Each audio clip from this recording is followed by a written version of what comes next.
Coach বদলেছে, বদলায়নি Real মাদ্রিদের ভাগ্য। বার্সেলোনার বিপক্ষে হারের পর এবার হোঁচট খেয়েছে আলবাসেতের বিপক্ষেও। টেকনিক্যালি রিয়াল ভালো খেললেও সে সময় গোল ঠেকাতে পারছে না লস ব্লাঙ্কোসরা। অন্যদিকে ইএফএল কাপের সেমিফাইনালের সেকেন্ড লেগে আর্সেনালের বিপক্ষে হেরেছে চেলসি। জোড়া গোল করেও ম্যাচ বাঁচাতে পারেননি আলেহান্দ্রো গার্নাচো। 2 গোলের ফাড়া থেকে বের হতে পারছে না রিয়াল মাদ্রিদ। বার্সেলোনার বিপক্ষে 2 গোল করেও ম্যাচ হারে লস ব্লাঙ্কোসরা। সেই হারের ক্ষত সারতে না সারতে আরেক হার, সেটিও ব্যবধান 3-2। কোপা দেল রেতে আলবাসেতের বিপক্ষে রাউন্ড অফ 16-এ এই হারের মুখ দেখে Real Madrid.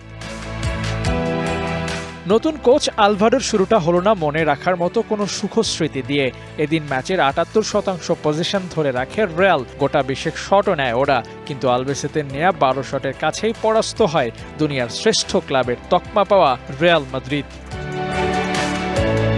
Electra air conditioner কম বিদ্যুৎ খরচে দেবে অধিক শীতলতা, আর সেভিংসও হয়ে যাবে তাই। প্রথমার্ধের শেষ সময় আলবাসেতের মিডফিল্ডার ভিয়ার করা গোলে এগিয়ে যায় আলবাসেত। ফ্রাঙ্কো মাস্তান্তুওনো গোল করে তার শোধ করেও খুব একটা এগিয়ে যেতে পারেনি। বেতানকের 82 মিনিটের গোল আরও একবার লিড এনে দেয় আলবাসেতকে। গঞ্জালো গার্সিয়ার গোলে অবশ্য সমতায় ফেরে রিয়াল, তবে কফিনের শেষ পেরেক মারেন বেতানকর।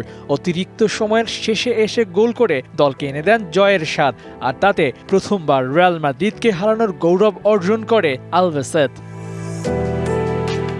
রিয়াল আলবাসেত ম্যাচের মতো কপি পেস্ট স্কোর লাইন ছিল ইএফএল এর আর্সেনাল চেলসি ম্যাচেও। 3-2 গোলে জয় তুলে নেয় আর্সেনাল। গাইকোরেসের সামনে অনেকটা একা হয়ে পড়েন আলেহান্দ্রো গার্নাচো। জোড়া গোল করেও দলকে জয়ের মুখ দেখাতে পারেননি এই তারকা। ইংলিশ লিগ কাপের দ্বিতীয় সেমিফাইনালের প্রথম লেগে জয় পেয়ে ফাইনালের দিকে অনেকটাই এগিয়ে আছে আর্সেনাল।